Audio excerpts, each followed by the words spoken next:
Novel matter of ocean, writer رشک فلک، قسط number 10۔ شادی کے فنکشنوں سے فارغ ہو کر ہر کوئی اپنے کاموں میں بزی ہو گیا۔ مسکان اور سہیل اپنی اپنی ڈیوٹی جوائن کر چکے تھے، جبکہ علی اپنے بزنس کے لیے نائشہ کے ساتھ دبئی جا چکا تھا۔ شاہ زیب بھی اپنے بزنس پہ دھیان دے رہا تھا۔ ہر کوئی اپنی زندگی کی روٹین پہ آ چکا تھا۔ سب کی زندگی بہت اچھی گزر رہی تھی کہ اچانک ایک قیامت اس خاندان پہ آئی۔ یہ کوئی سوچ بھی نہیں سکتا تھا، لیکن کیا کیا جا سکتا ہے؟ اللہ کے فیصلوں میں انسانوں کا کہاں بس چلا کرتا ہے۔ یہ کوئی 3 مہینے بعد کی بات ہے۔ نائشہ، ذائشہ اور مسکان تینوں ہی آئی ہوئی تھیں۔ شاہ زیب اور علی کو بی جان نے خود بلایا تھا۔ ہر چیز صحیح طریقے سے ہو رہی تھی۔ رات کو بی جان امان صاحب کو بلایا اور کسی رشتہ داری کی شادی میں جانے کے لیے ان سے بات ڈسکس کر رہی تھی۔ کافی دیر بات کرنے کے بعد جب فارغ ہوئی تو ذائشہ کو آواز دی۔ ذائشہ چھت پہ تھی۔ نائشہ اور مسکان بی جان کے پاس تھی۔ ان کی طبیعت ٹھیک نہیں رہتی تھی، اس لیے نائشہ ساتھ والے روم میں تھی۔ بی جان نے نائشہ کو ذائشہ کو بلانے کے لیے کہا تو نائشہ نے نیچے ہی کھڑے ہو کر اونچی آواز میں ذائشہ کو آواز ماری۔ ابھی وہ آواز دے ہی رہی تھی کہ بی جان نے اس کو بلایا اور اپنے پاس بٹھایا اور سمجھاتے ہوئے بولی، تمہیں نہیں پتا سردیوں کی راتیں ہیں، آواز کہاں کہاں تک جاتی ہے، اتنا اونچی مت چلاؤ، وہ خود ہی نیچے آ جائے گی، اچھی لڑکیاں ایسے نہیں کیا کرتی۔ بی جان اسے گلے لگاتے ہوئے بولی۔ ان کی بات سن کر نائشہ نے حیرانی سے بی جان کو دیکھا اور پھر محبت سے گلے لگ گئی۔ بیٹا، کسی پر یقین نہ کرنا، یہ دنیا یقین کے قابل نہیں ہے، یہاں کوئی اپنا نہیں ہوتا۔ بی جان اس کے سر پر ہاتھ پھیرتے ہوئے سمجھاتے ہوئے بولی، جبکہ نائشہ اور مسکان دل ہی دل میں بہت حیران ہوئی۔ جیسا کہ وہ تینوں اکٹھی تھی تو رات انہوں نے دیر تک مووی کا پلان فلم دیکھتی رہی۔ صبح جیسے ہی بی جان نے آواز دی تو ذائشہ فوراً سے اٹھ کر بی جان کی طرف بڑھی اور بی جان کو واش روم لے گئی۔ بی جان بالکل ٹھیک تھی۔ وہ کہہ رہی تھی کہ ان کی طبیعت خراب ہے، ایسے ان کی اکثر طبیعت خراب رہا کرتی تھی۔ بی جان کے پاس شاہ زیب اور علی بھی آ چکے تھے تو ذائشہ ڈاکٹر کو بلانے کا کہا۔ نائشہ بھی اٹھ کے آ چکی تھی اور مسکان بھی۔ ڈاکٹر نے بھی بی جان کو چیک کیا، وہ بالکل ٹھیک تھی۔ وہ دوائی دے کر چلا گیا۔ تھوڑی دیر بعد بی جان کو پھر سے درد شروع ہو گیا۔ ان کی بائیں بازو میں جیسے ادھر شروع ہوا تو ڈاکٹر کو بلانے کا کہا۔ بی جان کو امان صاحب نے اپنی بازوؤں میں لیا اور ان کے منہ میں پانی ڈالنا شروع کیا۔ دیکھتے ہی دیکھتے بی جان کی آنکھیں بند ہو گئی اور کسی کو بھی یقین نہیں آیا کہ بی جان اتنی جلدی ہمیں چھوڑ کر جا سکتی ہیں۔ آخری لمحے تک شہرین اور زینب کو پکارتی رہی۔ انتہائی تکلیف دہ لمحہ تھا۔ اس کے بعد جو قیامت ٹوٹی ایک الگ تھی۔ ان کے خاندان کی بزرگ چلی گئی تھی۔ آہستہ آہستہ سب اکٹھے ہو گئے۔ بی جان کا دنیا سے جانا کوئی چھوٹا غم نہیں تھا۔ سہیل بھی آ چکا تھا، سب اکٹھے ہو چکے تھے۔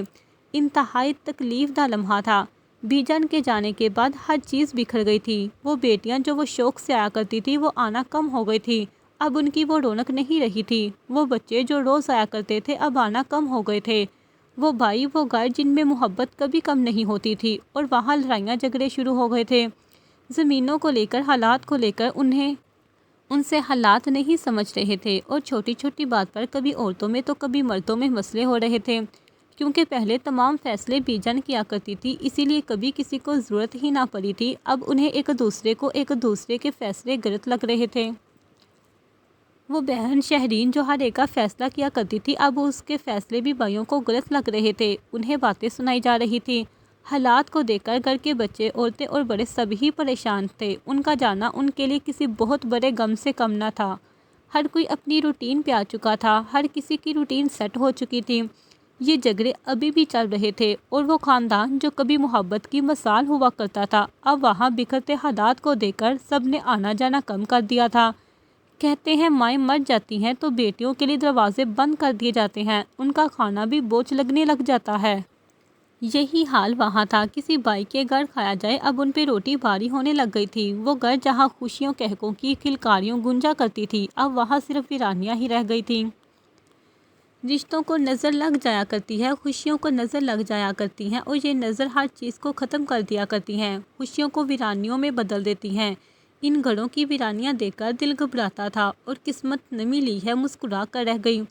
آج بھی عام دنوں کی طرح ہی دن تھا۔ ہر کوئی اپنے کام میں مصروف تھا کہ اچانک نائشہ کی طبیعت خراب ہوئی۔ اسے ہاسپٹل لے جایا گیا۔ سارا خاندان اکٹھا ہو چکا تھا۔ مان صاحب، نور، میر سب آ چکے تھے۔ زینب، شہری، علی رضا دائیں ICU کے باہر کافی دیر سے چکر لگا رہا تھا۔ علی رضا دائیں ICU کے باہر کافی دیر سے چکر لگا رہا تھا۔ انتظار کے لمحے بڑھتے ہی جا رہے تھے کہ اچانک بچے کے رونے کی آواز گونجی۔ بچے کی آواز سب نے ایک دوسرے کو دیکھا اور پھر ICU کی طرف بھی ابھی وہ دیکھ ہی رہے تھے کہ ایک نرس چھوٹا سا بچہ کمبل میں لیے جلدی سے شہرین بیگم کی طرف آئی اور اس کو اپنی طرف آتی دیکھ کر زینب اور شہرین جلدی سے آگے بڑھی اور اس بچے کو گود میں لیا۔ بچے کو گود میں لیتے ہی شہری بیگم نے اس کی بلائیں لی اور فوراً سے علی کی طرف دیکھا۔ ارے یہ تو بالکل تمہاری جیسا ہے، دیکھو تو صحیح کتنا پیارا ہے۔ شہرین بیگم نے جلدی سے علی کی طرف بڑھایا۔ علی کی گود میں آتے ہی بچے نے آنکھیں کھولی۔ اس کو آنکھیں کھولتے دیکھ کر وہ جلدی سے چلایا۔ مما یہ دیکھیے، یہ آنکھیں کھول رہا ہے۔ بہت نرمی سے بچے کو پکڑے، ایسے جیسے اگر اس نے ذرا بھی زور سے پکڑا بچے کو کچھ ہو جائے گا۔ پھر بہت نرمی سے اس کے گال چوما اور آنکھوں میں نمی لیے زین صاحب کی طرف بڑھا، ان کی گود میں دیا۔ یہ دیکھے بابا، یہ کتنا پیارا ہے۔ اس کی بات سن کر ذہن صاحب مسکرائے، بچے کے ماتھے پر بوسہ دیا اور وہ فوراً جو اس کی طرف مڑ کر بولے، مٹھائی لاؤ، کیا کر رہے ہو؟ زین کی بات سن کر علی کا دھیان نائشہ کی طرف گیا، فوراً سے ڈاکٹر کی طرف بڑھا۔ ڈاکٹر میری وائف کیسی ہیں؟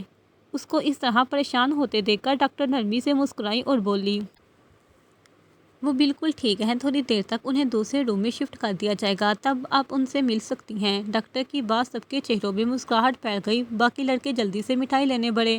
علی مسجد کی طرف بڑھ گیا جہاں اس نے میرے رب کا شکر ادا کرنا تھا جس نے انہیں اپنی نعمت سے نوازا تھا۔ مٹھائی سب میں بانٹ دی گئی تھی۔ کچھ دیر پہلے ہی ڈاکٹر نے نائشہ کے کمرے میں جانے کی اجازت دی تھی۔ سب مل چکے تھے، صرف وہی نہ گیا تھا جس نے جانا تھا۔ ان سے مل کر تمام بزرگ گھر جا چکے تھے، جبکہ شہرین اور علی تھے دونوں رکے ہوئے تھے، کیونکہ نہ وہاں ایک کو رہنے کی اجازت تھی، اس لیے ڈاکٹر سے اجازت لے کر وہ دونوں رکے تھے۔ کانپتے قدموں سے آگے بڑھتے وہ ریسٹ روم کی طرف بڑھا۔ شہرین بیگم کینٹین گئی تھی، اس لیے جیسے ہی اس نے دروازہ کھولا نائشہ کو نڈال صورت پایا۔ اسے اس طرح سے دیکھ کر جلدی سے آگے بڑھا اور اس کا ہاتھ تھام کر ماتھے پہ بوسہ دیا۔ اس کا لمس محسوس کر کے نائشہ نے جیسے آنکھیں کھولی تو علی کو خود پہ جھکے پایا۔ اسے اس طرح سے خود کو دیکھتے پا کر نائشہ مسکرائی، دونوں کی آنکھوں میں نمی تھی۔ تم نے دیکھا ہمارے بیٹے کو؟ نائشہ نے مسکراتے ہوئے اس سے پوچھا۔ ہاں میں نے دیکھا، محسوس کیا، بہت پیارا ہے۔ علی نے اطمینان سے اس کے ماتھے سے ماتھا ٹکا کر بولا۔ اس کی آنکھیں دیکھیں، بالکل تم پہ ہیں۔ نائشہ اس کی طرف دیکھ کر بولی، ہاں میں نے دیکھی، پتہ ہے میں کتنا پریشان ہو گیا تھا۔ اتنا کوئی پریشان کرتا ہے کیا؟ مجھے ایسے لگا جیسے مجھ میں جان ہی نہ رہی ہو۔ یہ بہت تکلیف دہ لمحے تھے، تم سوچ بھی نہیں سکتی۔ آنکھوں میں نمی لیے سر سے ٹکائے بولا۔ اس کی اس آواز اس کو بھیگتا محسوس کر کے نائشہ نے فوراً سے اس کا چہرہ اپنے دونوں ہاتھوں میں لیا اور اس کے ماتھے پہ بوسہ دے کر بولی، ہر تکلیف کے بعد ایک خوشخبری ہے۔ اگر ہم نے تھوڑی سی تکلیف برداشت کی ہے تو اللہ نے اس کے بدلے میں نعمت بھی تو دی ہے۔ تم یہ کیوں بھول رہے ہو؟ آج اللہ نے ہمیں مکمل کر دیا، ہمیں اپنی نعمت سے نواز دیا، ہمیں تو اللہ کا شکر ادا کرنا چاہیے۔ نائشہ اسے سمجھاتے ہوئے بولی، شکر ادا کر رہا ہوں، بے شک اس کی رضا میں ہی ہماری رضا ہے، میں تمہارے حصے کا بھی شکر ادا کر آیا ہوں۔ اس کی بات سن کر نائشہ گہری مسکراہٹ سے مسکرائی۔ تم نے میرے حصے کی نماز کیسے ادا کی؟ ویسے ہی جیسے آج پورا دن کی ہے، میں نے تمہاری الگ سے نماز ادا کی ہے، کہہ کر اس کی بات سنتے نائشہ اطمینان سے مسکرائی، اس کے چہرہ دونوں ہاتھوں میں تھام کر بولی، ہر عبادت ہو سکتی ہے سوائے نماز کی، ہر انسان کو اپنی نماز خود ہی پڑھنی ہوتی ہے۔ بالکل پڑھنی ہوتی ہے، لیکن اب تم نہیں پڑھ سکتی نا، تو جب تک نہیں پڑھتی میں تب تک میں پڑھ لوں گا، تم قضا کر لینا، یہ تو نہیں ہوگا کہ تم نے نماز ادا نہیں کی۔ اس کی بات سن کر نائشہ نے اطمینان سے آنکھیں بند کی۔ اب اس پر دوائیوں کا اثر ہو رہا تھا، اس پر غنودگی چھا رہی تھی۔ اس کو غنودگی میں جاتے دیکھ کر وہیں کرسی پر بیٹھ گیا اور اس کا ہاتھ تھاما۔ وہ اپنے رب کا بہت شکر گزار تھا جس نے اس کی بیوی اور بچے دونوں کو زندگی دی تھی۔ بے شک وہ بڑا رحیم ہے، اس کی دعائیں لی تھی۔ آنکھوں میں نمی لیے اس کا چہرہ دیکھتا رہ گیا۔ آج ڈاکٹر سے چھٹی ملنی تھی اور عقیقہ بھی تھا، اس لیے سب گھر ہی تھے، جبکہ شہری اور علی نائشہ کے پاس تھے۔ ویسے تو ان دونوں میں سب ہی چکر لگاتے رہے تھے، آج گھر میں عقیقہ کی رسم تھی، اس لیے سب تیاریاں ہو رہی تھیں۔ اگر ہم بچہ پارٹی کو دیکھیں تو سب مصروف نظر آ رہے تھے، کسی کے ہاتھ میں غبارے تھے تو کسی کے ہاتھ میں بڑے بڑے شیٹس تھی، کسی کے ہاتھوں میں بچوں والا جھولا تھا تو کسی کے ہاتھ میں کھلونے تھے۔ ہر کوئی اپنے اپنے کام میں مصروف تھا، کسی کے ہاتھ میں گجرے تھے تو لڑکیوں میں کسی کے ہاتھوں میں پھولوں کی پلیٹیں تھیں۔ جلدی جلدی ہاتھ چلاؤ، سب ناشتہ لوگ آنے ہی والے ہیں۔ زینب بیگم جلدی سے بچوں کو بولی۔ بس سارا کام ہو گیا ہے، تھوڑا سا رہ گیا ہے۔ مسکان ان کی طرف دیکھ کر زینب بیگم کی طرف دیکھ کر بولی۔ ان کی بات سن کر زینب بیگم مسکرائی اور اس کی بات پہ سر ہلاتے ہوئے باہر کی طرف بڑھ گئی۔ لڑکیوں کو کتنا کام رہ گیا ہے؟ عائشہ نے جلدی سے ان سب سے پوچھا۔ بس تھوڑا سا رہ گیا ہے، تم یہ چیزیں سمیٹو، میں تب تک اپنا کام کر لیتی ہوں۔ انمول اس کی طرف دیکھ کر بولی۔ چلو ٹھیک ہے، میں اور مسکان ان چیزوں کو سمیٹتے ہیں، تم جلدی سے اپنا کام ختم کر لو۔ انم جاؤ پوچھ کے آؤ لڑکوں سے کتنا کام رہ گیا ہے، ایک تو یہ لڑکے ہیں، کام کرتے کم ہیں اور بکھیرتے زیادہ ہیں۔ عائشہ اپنے ماتھے پر ہاتھ مار کر بولی۔ اس کا انداز دیکھ کر انمول کھلکھلا کر ہنس دی۔ اللہ اللہ کیسے کر رہی ہیں آپ؟ اور عائشہ سے بولی۔ اس کی بات سن کر عائشہ بھی کھلکھلا دی۔ کیا کروں چندا، یہ ایسے کرتے ہیں۔ عائشہ کی بھی آج کل طبیعت ٹھیک نہیں تھی، اس لیے بیڈ پر بیٹھتے ہوئے بولی۔ باقی سب نیچے بیٹھے ہوئے تھے۔ بس بھابھی آپ بھی ہمیں یہ دن دکھائیں، ہم آپ کے لیے بھی اس طرح کی ہی تیاریاں کریں۔ انم بھی جو باہر سے آئی تھی عائشہ سے بولی۔ اس کی بات سن کر عائشہ کا چہرہ تیزی سے سرخ ہوا اور انم کے تھپڑ مار کر بولی۔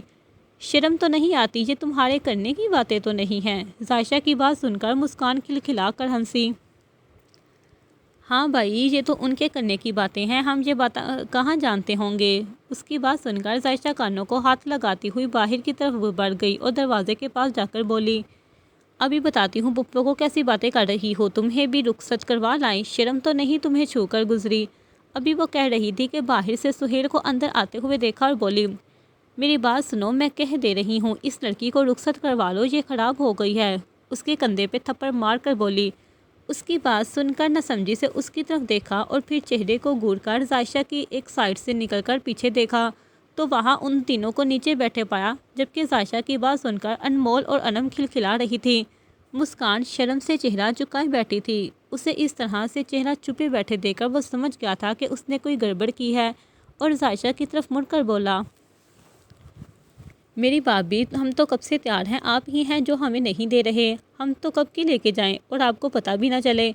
بالوں میں ہاتھ پھیرتے ہوئے ایک طرف گرتے ہوئے بولا کہ اچانک پیچھے سے پڑنے والے تھپڑ نے اس کو دنیا یاد دلائی۔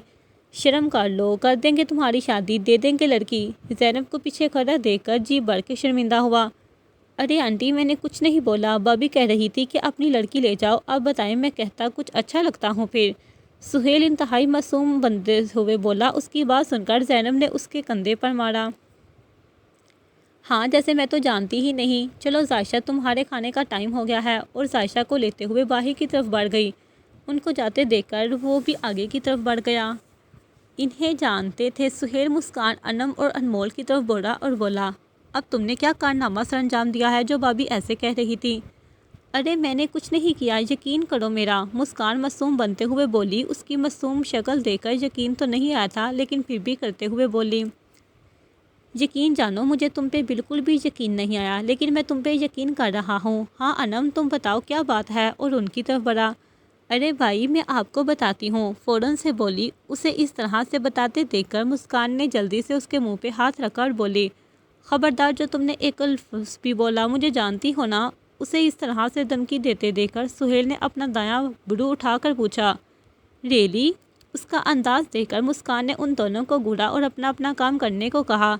چلو اپنا اپنا کام کرو، میں کام جلدی ختم کرنا ہے، یہ باتیں تو ہوتی رہیں گی۔ اس سے نظریں چراتے ہوئے اس کو ان دونوں سے بولی۔ دیکھو مسکان صحیح کہہ رہی ہے، تم دونوں اپنا کام کرو، یہ مجھے خود بتائے گی کہ اس نے کیا بات کہی ہے۔ اس کی آنکھوں میں اشارت دیکھ کر مسکان نے گڑبڑا کر تینوں کو دیکھا اور پھر جلدی سے پلیٹ اٹھا کر کھڑی ہوئی۔ میں جا رہی ہوں نیچے، مجھے بہت ضروری کام ہے۔ اور اتنی تیزی سے نکلی کہ پہلے تو ان تینوں کو سمجھ ہی نہیں آیا کہ بات کیا ہوئی ہے۔ جیسے ہی سمجھ آئی تو تینوں کے کہکے بلند ہوئے، جبکہ ان کے کہکوں کی آواز مسکان نے جاتے ہوئے سنی تھی۔ ان کو ہنستے پا کر اس نے شرمندگی سے سر جھٹکا اور پھر مسکرا دی۔ کتنے وقت بعد یہ مسکراہٹیں آئی تھیں۔ ہر چیز تیار ہو چکی تھی، بس آنے والے کا انتظار تھا اور ابھی بات ہی کر رہے تھے کہ باہر گاڑی کی آواز آئی اور سب باہر کی طرف بھاگ گئے۔ سب سے پہلے میں پکڑوں گی، دیکھو اس پہ سب سے پہلے حق میرا ہے، میں اس کی خالہ ہوں۔ مسکان بچے کو لیتے ہوئے انم کو پیچھے کرتے ہوئے بولی۔ ارے نہیں، سب سے پہلے حق پھپھو کا ہوتا ہے، تمہیں نہیں پتہ؟ انمول بھی دونوں ہاتھ کمر پہ رکھے سامنے آتے ہوئے بولی۔ کوئی نہیں، پھپھو تو لڑاکا ہوتی ہیں، میں تو اپنے بھانجے کو بالکل تمہیں نہیں دے رہی۔ مسکان انمول کو تنگ کرتے ہوئے بولی۔ انمول جو بھی جواب دینے لگی تھی اچانک سے چپ ہوئی اور آئی برو اٹھا کر ان کو دیکھا۔ ابھی مسکان اس کی بات سمجھ لی کہ پیچھے سے کسی نے اس کے کان پکڑا اور زور سے کھینچا۔ ہاں بولو، کیا بول رہی تھی؟ ہم نے کب تم سے لڑائیاں کی، تم پہ غصہ کیا؟ ایک طرف سے زینب اور ایک طرف سے شہرین بیگم اس کا کان پکڑ کر بولی۔ ارے میں آپ کو کہہ رہی تھی، میں تو پھپھو کی مثال دے رہی تھی۔ شاباش بیٹا، یہی قصر تھی تم سے، تم نے ہماری محبتوں کا یہ صلہ دیا ہے۔ شہرین بیگم فوراً ہی ایموشنل ہوتے ہوئے بولی۔ ارے نہیں پھپھو، آپ کی بات نہیں کر رہی تھی، میں تو مذاق کر رہی تھی۔ اور ان کو سیریس ہوتے سب اپنے اپنی ہنسی چھپائی، یعنی کہ وہ دونوں ہی کردار میں آ چکی تھی۔ ابھی وہ دونوں لڑ ہی رہی تھی کہ مسکان کے ہاتھ سے کسی نے بچہ چھینا۔ ابھی وہ پیچھے پلٹ کر چیخنا ہی چاہتی تھی، اس پہ سامنے دیکھتے ہی اس کو سر جھکیا۔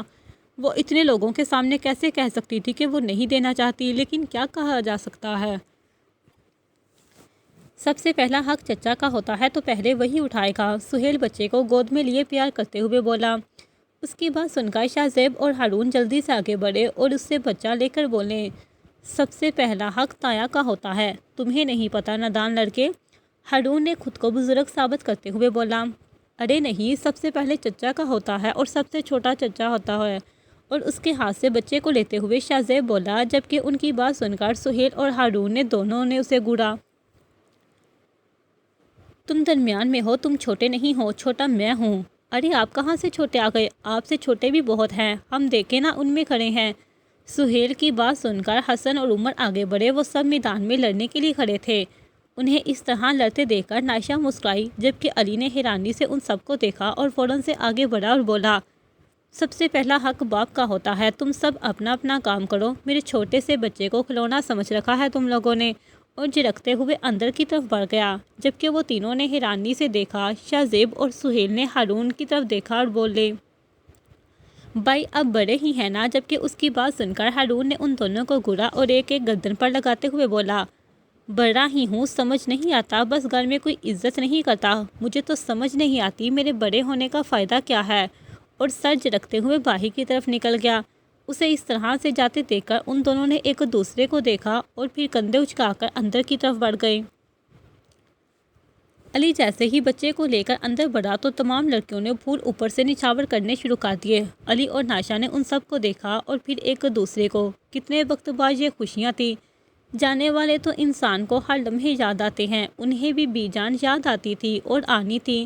ان کے ساتھ وقت انتہائی خوبصورت گزرا تھا۔ خیر ابھی کچھ دیر آگے ہی بڑے سب کھینچتے ہوئے کمرے کی طرف لے گئے۔ ارے یہ کہاں لے کر جا رہے ہو؟ ارے رکو تو صحیح۔ اپنے کمرے کے ساتھ والے کمرے میں سب کو جم ہوتے دیکھ کر علی اور نائشہ نے حیرانگی سے ایک دوسرے کو دیکھا اور پھر اندر کی طرف۔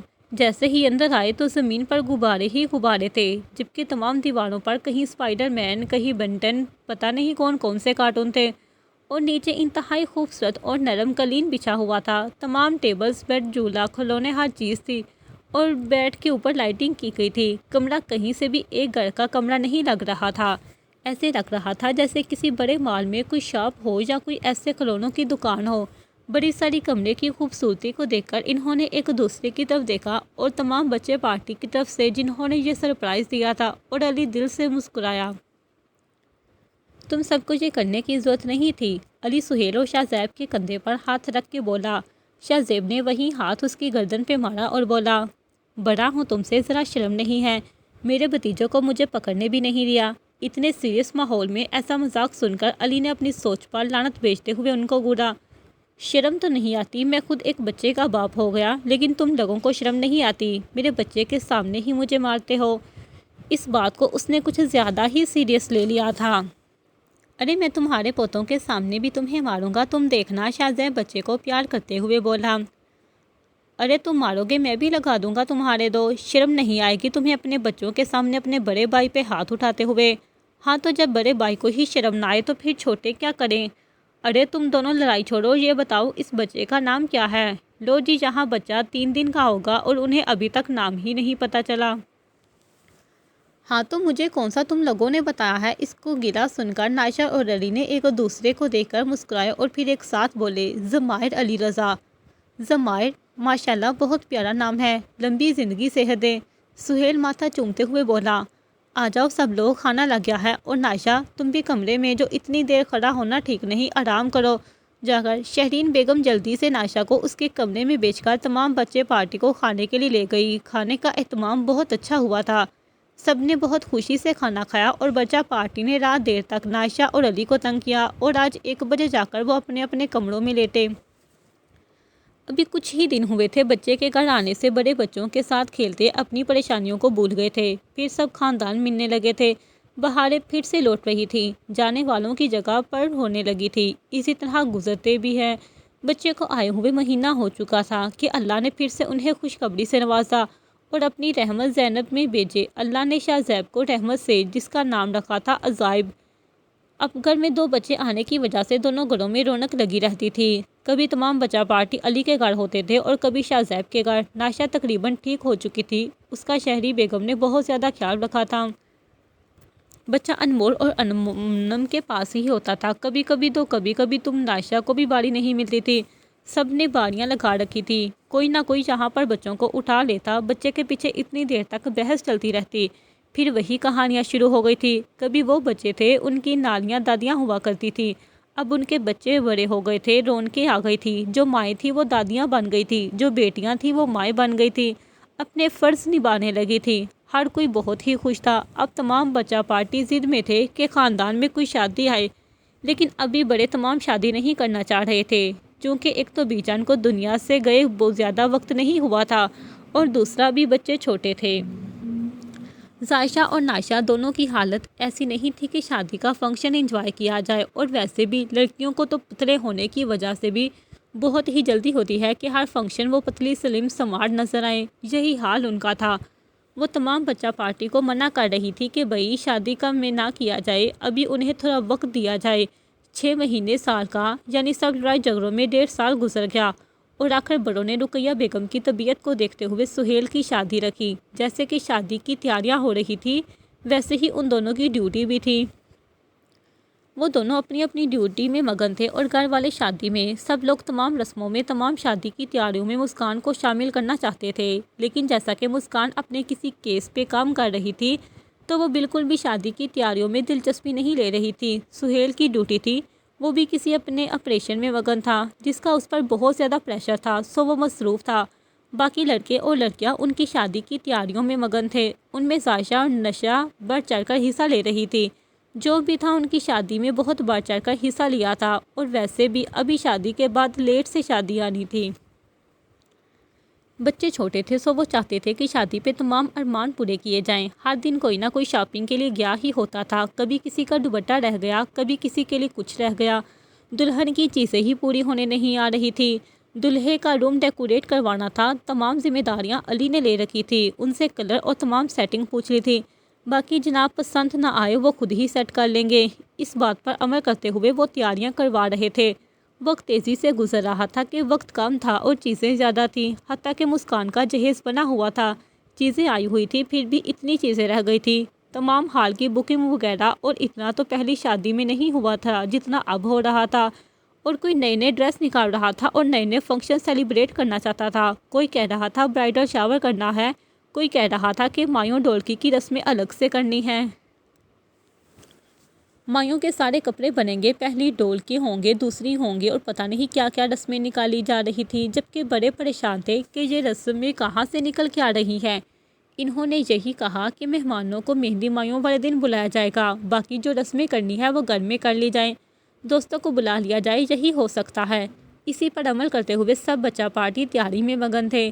لڑکیاں مہندیوں کے ڈیزائن دیکھنے اور آن لائن کپڑے دیکھنے میں آج کل کیا ٹرینڈنگ ہے، کون سی پارلر والی سب سے زیادہ اچھا میک اپ کر رہی ہے، کس سے کروانا ہے، کون سے ہوٹل سب سے بیسٹ ہے، کون سے گفٹ دیں گے، کتنی رقم لینی ہے، یہ سب رسمیں سوچی جا رہی تھی۔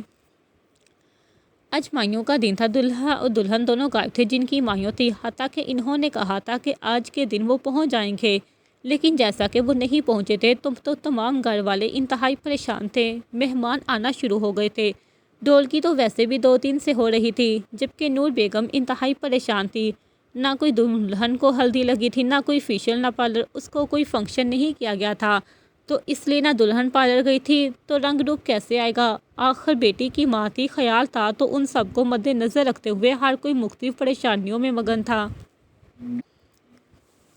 ہاں تو کیا پتہ لگا؟ سہیل ایم ڈی سے بات کرتے ہوئے بولا۔ میرے بھائی چھوڑ دے اس کی جان، آج تیری مائیوں ہیں، ہم گھر جا رہے ہیں اور تم ہو کہ یہاں پہ بھی اپنے کیس کو کھول کے بیٹھ گیا ہے۔ میں ہوتا تو کب کا غائب ہو چکا ہوتا، اتنے اچھے دن ہیں، کہاں تو دلہن کو ملنے کی بجائے اس میں پڑا ہے۔ ایم ڈی جھنجھلاتے ہوئے سہیل کی طرف دیکھ کر بولا، جبکہ اس کی بات سن کر سہیل نے اس کی کمر میں تھپڑ دیا۔ دلہن تو خود گئی ہوئی ہے اپنی آپریشن پر، میں نے وہاں مکھیاں مارنی تھی، اور ویسے بھی مجھے تو خود اپنے آپریشن حل کرنے ہیں، جہاں اتنے کام پڑے ہیں اور تجھے میری مائیوں کی پڑی ہے۔ اس کی بات سن کر ایم بی نے گہرا سانس لیا اور ہاتھ جوڑ کر بولا، دیکھ لے میرے بھائی، یہ میرے جڑے ہوئے ہاتھوں کو دیکھ لے، 4 دن اپنی شادی کو انجوائے کر لے، میں نہیں چاہتا کہ تو آج کے دن اپنے ابا سے چھتر کھائے۔ اس کی بات سن کر سہیل نے کہکا لگایا، یہ تو نے ٹھیک کہا ہے، لیکن کیا کیا جا سکتا ہے؟ ہاں تو کچھ پتا چلا وہ کون ہے جو اسمگلنگ میں اور لڑکیوں کے اوور نشہ کے دھندے کر رہے ہیں؟ ابھی تو ایسا کچھ پتا نہیں چلا، ہاں یہ پتا چلا ہے کہ وہ انسان بہت خطرناک ہے، یہاں تک کہ یہ بھی کہا جاتا ہے کہ وہ لڑکیوں کے دل اور گردے نکال کر بیچتا ہے۔ اس کے بعد سہیل نے فوراً سے اس کی طرف دیکھا اور کانوں کو ہاتھ لگا کے بولا، استغفر اللہ، کیسے لوگ ہیں، کوئی خوف خدا ہی نہیں ہے، نہ جانے کتنے معصوم لوگوں کی جان لے چکا ہوگا۔ اب مجھے آپریشن پر سیریس ہو کر کام کرنا پڑے گا تاکہ جلد سے جلد ہم اس انسان کو پکڑ سکیں۔ ہم بھی تو دیکھیں ایسا کون سا انسان ہے جو اس قدر وحشت پر اتر آیا ہے۔ اس کی بات سن کر ایم ڈی نے اس کی بات میں سر ہلایا، اس کا پتہ اتنی آسانی سے نہیں چلے گا، مجھے لگتا ہے تالاب میں اگر گندی مچھلی کو پکڑنا ہو تو خود تالاب میں اترنا پڑتا ہے، یہی حل ہمیں کرنا پڑے گا، ہم میں سے کسی کو اس کی گینگ میں جانا پڑے گا، مجھے نہیں لگتا اس کے علاوہ کبھی ہمارے ہاتھ آئے گا۔ چلو وہ بھی اتر جائیں گے، ہم سینے میں گولیاں اتار دیتے ہیں، تالاب میں اترنا تو کیا بات ہے۔ سہیل کی بات پر ایم ڈی نے اس بات میں سر ہلا کر ڈرائیونگ پہ فوکس کیا، جبکہ اس کی کسی گہری سوچ میں کھو گیا۔ جیسے ہی وہ دونوں اندر بڑھے، فوراً سے زین صاحب اور باقی سب ان کی طرف بڑھے۔ شکر ہے تم لوگ آ گئے، پتہ ہے ہم کب سے انتظار کر رہے تھے، مہمان کب سے تم لوگوں کا پوچھ رہے ہیں، یہ پکڑو کپڑے اور جلدی سے جا کر تیار ہو جاؤ۔ انہیں اس طرح سے اپنی طرف بڑھتے دیکھ کر وہ دونوں گر بڑھائے اور پھر سنبھل کر بولے، جی ٹھیک ہے، اور جلدی سے اندر کی طرف بڑھ گئے۔ جیسا کہ باہر تمام فنکشن کی تیاریاں ہو رہی تھی، اسٹیج وغیرہ سجایا جا رہا تھا اور تمام بچہ پارٹی ان کاموں میں مصروف تھی۔ ضمائر ماشاءاللہ سے 1.5 سال کا ہو چکا تھا۔ ضمائر اور زائبہ اب ہر کسی کی ناک میں دم کیا رکھتے تھے، ابھی ماں نے چھوڑا نہیں ہوتا تھا کہ بھاگ کر کبھی کہیں چلے جاتے تھے، کبھی کہیں۔ نائشہ اور زائشہ ان سے بہت زیادہ تنگ تھی، اور ان کے باپوں سے بھی جو ان کو ہاتھ تک نہیں لگانے دیتی تھی، اور کچھ تمام خاندان کی محبت جو انہیں کچھ کہنے نہیں دیتی تھی۔ ذرا سا ڈانٹا نہیں کہ سب آ گئے، شہرین تو ذرا بھی نہیں کہنے دیتی تھی۔ ذرا سا بچہ رویا نہیں کہ اس کو فوراً اٹھا کر کبھی کوئی چیز دے دی کہ وہ فوراً ہی چپ ہو جائے۔ نائشہ اور زائشہ کو یاد نہیں پڑتا تھا کہ کبھی انہوں نے اپنے بیٹے کی آنکھوں میں بہت زیادہ آنسو دیکھے ہوں، روتے ہوئے دیکھا ہو۔ وہ سب اس طرح خیال رکھتے تھے جیسے وہ ایک معصوم سے گڈے ہو اور انہیں ذرا سی بھی لگی چوٹ تو وہ ٹوٹ جائیں گے، جبکہ وہ دونوں اتنا حیران ہوتی تھی کہ آخر یہ چیز کیا ہے۔ لڑکیوں میں مائیوں کی رسمیں، جیسا کہ مسکان نے آنا تھا تو 2 دن بعد مہندی تھی، لڑکے والوں کی طرف سے مائیوں کی رسم تھی تو وہ سب اسی میں شامل ہونے جا رہے تھے۔ پرانے رشتوں کی وجہ سے کچھ عجیب بھی نہیں لگا تھا، ہر کوئی تیار ہو کر دلہے والوں کے گھر پہنچ چکا تھا۔ لوگ تو باتیں کرتے ہی ہیں نا، یہ بھی کرنی تھی کہ لڑکی والے لڑکے والوں کے گھر ہیں، لیکن اب لڑکی والے کیا کرتے جن بیچاروں کی لڑکی ہی نہیں آئی تھی۔ تو سب سے پہلے بڑوں نے رسم کی، جیسے ہی لڑکے کو ہلدی لگائی گئی، ہلدی لگائی نہیں بلکہ ہلدی میں نہلایا تھا، چونکہ جیسے شاہ زیب اور علی کو نہلایا تھا وہ تو 2 تھے، سب نے کیا تھا، یہ تو ایک ہی تھا، اور اس کو اس طرح نہلایا چنانکہ یہ پھر موقع نہیں آنا تھا۔ اور ان کا کہنا تھا کہ تم کو فیشل وغیرہ نہیں کروایا، سیلون نہیں گئے کہ تم اب ہلدی سے نہاؤ تاکہ تم گورے اور پیارے ہو جاؤ۔ ان کی بات سن کر سر جھٹکا، انہوں نے کون سا سدھر جانا تھا، حتیٰ کہ وہ بار بار کہہ رہا تھا کہ ہلدی کا رنگ جا جائے گا، لیکن کسی کو کوئی فرق نہیں پڑتا تھا اور بڑے سب کھڑے مسکرا رہے تھے۔ جیسے کہ مہندی 2 دن بعد تھی، وہ تمام لڑکے اگلے ہی دن اس کو سیلون لے کر پہنچ گئے۔ وہ ان سب چیزوں سے دور رہا تھا کیونکہ وہ آرمی تھے، وہاں تو ہر انسان کو پرفیکٹ دکھاتی ہیں، ان چیزوں کی ضرورت ہی نہیں ہوتی، لیکن انہوں نے نہ صرف بیچارے کا فیشل کروایا اور تمام کپڑے اس کے خراب کروائے، ہر کوئی اپنے اپنی ٹرائی مار رہا تھا۔ اس بیچارے کے چہرے پر جب اس کو ایسا لگ رہا تھا کہ اس کی چمڑی ادھر جائے گی، چہرہ فل سرخ ہو چکا تھا۔ ان سب کی حرکتیں دیکھ کر پھر اس نے زین صاحب کو کال ملا دی۔ جیسے ہی زین صاحب کو کال آئی تو سب تمیز سے بیٹھ گئے۔ بابا ان سب کو دیکھ رہے تھے، مجھے کب سے تنگ کر رہے ہیں، یہ دیکھیں میرے چہرے کا کیا حال کر دیا ہے۔ سہیل روحانسا ہو کر بولا۔ اس کے لہجے میں تھکن پا کر زین صاحب مسکرائے اور پھر تینوں کو گڑ کر دیکھا۔ تم لوگوں کو نہیں لگتا کہ ابھی اس چہرے کو اور صفائی کی ضرورت ہے؟ چلو شروع ہو جاؤ۔ میرے بیٹے کا بھی نہیں چہرہ چمکا اور کال کٹ کر دی۔ جبکہ زین کی بات سن کر سہیل ساکت ہو گیا اور وہ تینوں پھر سے لگ گئے۔ اب وہ انہیں منع نہیں کر رہا تھا اور وہ تیزی سے کر رہے تھے۔ اسی طرح ہنسی خوشی کے 2 دن گزر گئے۔ جیسا کہ آج مہندی تھی اور مسکان ابھی آ چکی تھی، اس کو بہت تھوڑی چھٹیاں ملی تھیں لیکن وہ وقت پر پہنچ گئی تھی۔ جیسے ہی وہ پہنچی تمام لڑکیاں اسے کھینچتے ہوئے اندر کی طرف لے گئی اور نہ جانے کون کون سے ماسک اس کے چہرے پہ ٹرائی کیے۔ اور وہ نہیں کہ تمہارے چہرے پر تو بالکل ہی گلو نہیں ہے، تمہاری شادی ہے اور تم کیا کر رہی ہو؟ اور اس کو ہلدی سے نہلا دیا۔ اپنی حالت میں بے بسی سے اپنی ماں کو دیکھا جو صرف مسکرا رہی تھی۔ ان کو مسکراتے دیکھ کر ان سب کو گڑا اور پھر لڑکیوں کو، یار چھوڑ دو میری جان، دیکھو میں آ گئی ہوں، یہی کافی ہے۔ اور پھر مسکان کی بات سن کر تمام لڑکیاں جگڑنے لگی اور پھر اس کے چہرے پر ٹیپ لگا دی۔ اب اگر تم بولی تو ہم تمہیں پھر بتائیں گے۔ نائشہ اور زائشہ مہندی کی وجہ سے ادھر آ گئی تھی۔ مہندی اکٹھی تھی اس لیے جیسا کہ مہندی لگوانی تھی تمام لڑکیاں تیار ہونے کے لیے چلی گئیں۔ مسکان جو خود کو ہلدی میں نہایا محسوس کر رہی تھی، اسے بار بار ہلدی کی خوشبو چل رہی تھی۔ اس کو دور کرنے کے چکر میں واش روم کی طرف بڑھی ہی تھی کہ اس کے چہرے پر کسی نے ہاتھ رکھا اور اس کو موڑا۔ مسکان جس کی چیخ نکلتے نکلتے بچی، پرفیوم کی مہک کو مسکرا کر بالکل سیدھے کھڑی ہو گئی۔ اس کو اسی طرح کھڑے دیکھ کر وہ مسکرایا۔ تمہیں نہیں لگتا تمہیں ابھی نہیں جانا چاہیے؟ اس کے کان میں بولا۔ اس کی بات سن کر مسکان پھر پھڑائی۔ اسے اپنی طرف مڑتے دیکھ کر سہیل نے اس کی طرف دیکھا تو وہ اسے چہرے سے ہاتھ ہٹانے کا کہہ رہی تھی۔ جیسے ہی اس نے ہاتھ ہٹایا اور فوراً سے اس کی طرف مڑی اور اسے گڑا۔ یہ کیا طریقہ تھا؟ اور اگر تمہیں کسی نے دیکھ لیا پھر؟ سہیل نے بالوں میں ہاتھ پھیرتے ہوئے انتہائی فکریہ انداز میں بولا۔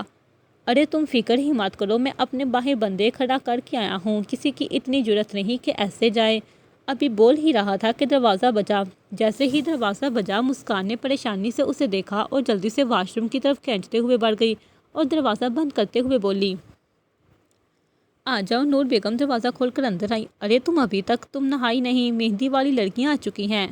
ارے ماں میں جا ہی رہی تھی، بس سیدھا کی کال آ گئی تھی۔ آپ کو تو پتہ ہے نا وہ میری کتنی اچھی دوست ہے، میں اسی سے کہہ رہی تھی کہ شادی پر آ جائے، لیکن وہ ہے کہ پھر وہی بات کہ وہ مصروف ہے، اس کی امی کی بھی طبیعت ٹھیک نہیں رہتی، آپ کو پتہ تو ہے۔ ارے ہاں بیٹا، اللہ زندگی صحت دے بہن کو، تم پریشان نہ ہو، وہ آ جائے گی۔ چلو جا کر تیار ہو جاؤ، میں واش روم میں تمہارے کپڑے رکھ لوں۔ ارے نہیں میں خود ہی رکھ لوں گی مما، آپ جائیں، آپ کو اتنے کام ہیں۔ ارے نہیں بیٹا میں رکھ لیتی ہوں۔ نور بیگم جلدی سے آگے بڑھتے ہوئے کپڑے اٹھاتے ہوئے بولی۔ ان کی بات سن کر دل تیزی سے دھڑکا اور وہ فوراً سے ان کے پیچھے بھاگ گئی۔ ارے مما میں کہہ رہی ہوں نا میں رکھ دیتی ہوں، آپ کیوں پریشان ہو رہی ہیں؟ میں بس جا ہی رہی تھی، یہ دیکھیں میں جا رہی ہوں۔ اور فوراً سے واش روم کی طرف بڑھی اور دروازہ کھول کر اندر چلی گئی۔ جیسے ہی وہ دروازہ کھول کر اندر گئی تو سائڈ پر اس کو کھڑے پا کر گھور کر دیکھا۔ ابھی وہ بولتی کہ فوراً سے اس کے منہ پر ہاتھ رکھ دیا اور اسے چپ رہنے کا اشارہ کیا۔ کچھ دیر گزر جانے کے بعد مسکان نے باہر سے نکال کے دیکھا تو وہاں کوئی نہیں تھا۔ اب وہ باہر جا رہی تھی کہ اس کی کلائی تھام کر جلدی سے اسے اپنی طرف کھینچا، تاکہ اتنا سب اچانک ہوا کہ مسکان کو پہلے تو سمجھ ہی نہیں آئی۔ جیسے ہی سمجھ آئی تو اس کو اپنے ساتھ لگے پایا اور فوراً سر اٹھا کے اسے گھورا۔ یہ کیا طریقہ ہے؟ تم تو کہہ رہے تھے تم کھڑے کر آئے ہو، مجھے تو لگتا ہے جنہیں تم کھڑے کر کے آئے ہو انہوں نے ہی بتایا ہے، ورنہ مما کو کیا ضرورت تھی میرے پاس آنے کی؟ اس کو انتہائی ناراض لہجے میں بولی۔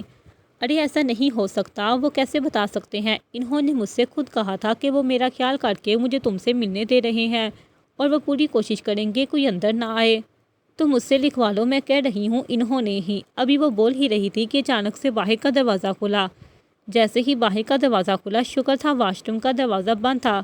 ارے مسکان تم اندر ہو؟ میرا بیگم دروازے کے پاس آ کر بولی۔ مسکان کھانسی کر کے انہیں اس بات کا یقین دلایا کہ وہ اندر ہی ہے۔ ارے بیٹا تم ابھی تک نہائی نہیں، مجھے کب سے نور بہن کہہ رہی ہیں چلے آپ کو تیار کر کے نیچے لاؤں۔